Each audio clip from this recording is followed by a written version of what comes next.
Good morning, friends, and welcome back to the Homesteading Housewife. I am Monica for those of you that are new to my channel, and today I am about to blow your mind with a delicious blueberry jam recipe that we are kicking up a notch, up 10 notches, by adding lime juice and lime zest. And I am telling you, this is an out of this world jam. My husband doesn't even really care for lime, and whenever he tried it, he said that it was his favorite. So I cannot wait to bring you this recipe. So let's go ahead and get started. Okay, so we are doing 4.5 cups of blueberries that have been washed. And now we want to grate about a tablespoon of lime zest right into this. So I'm just going to eyeball it.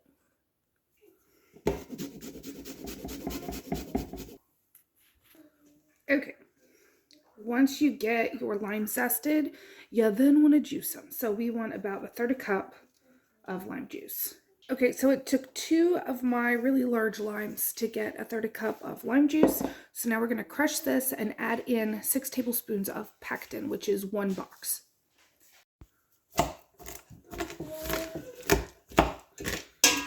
Once you get them crushed to your liking, go ahead and add your pectin. And then we're going to bring this up to a boil.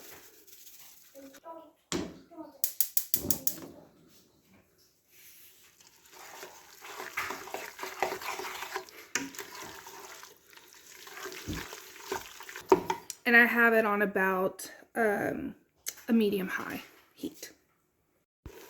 Okay, so we are at a boil. So now we're going to add in our 1/3 cup of lemon juice and 5 cups of sugar. And then this is going to be brought back up to a boil, and we're going to boil it hard for 1 minute, and then we get to start loading up our jars. Just make sure that you are stirring until all of that sugar is melted, because otherwise you will burn the sugar. It will not be good. You will not want to clean your pan. You will not want to eat the jam. So just stand here, stir, stir, stir until everything dissolves. All right, you can see it bubbling, and we can't stir down the boil. That's what it's talking about. So now we set the timer for 1 minute. This smells so good. All right, once it is done the minute, go ahead and turn off your heat. And then we are just going to ladle this into our 1/2 pint jars to 1/4 inch of headspace.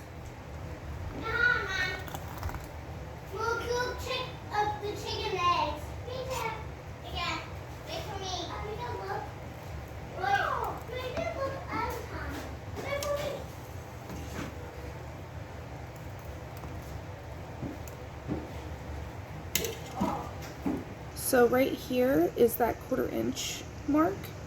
So that is what you're wanting to get your jam to. That right there. Once you get all your jars filled, make sure you wipe the rims of the jars with some vinegar just to make sure you get all of the jam that could be on the rim off. And then these are going to go in a water bath canner for 10 minutes. All right, so we ended up with 6 1/2 pints, 1 little 1/4 pint back there, and then enough for my girls to make a peanut butter and jelly sandwich. So that's perfect for me. I am so excited to have these on my shelf. The taste is so delicious. It's so different than doing a blueberry lemon jam, which I know lemons and limes are different, but it is a very refreshing flavor. So I hope you try it out for yourself, and I will see you all tomorrow. Thanks for watching.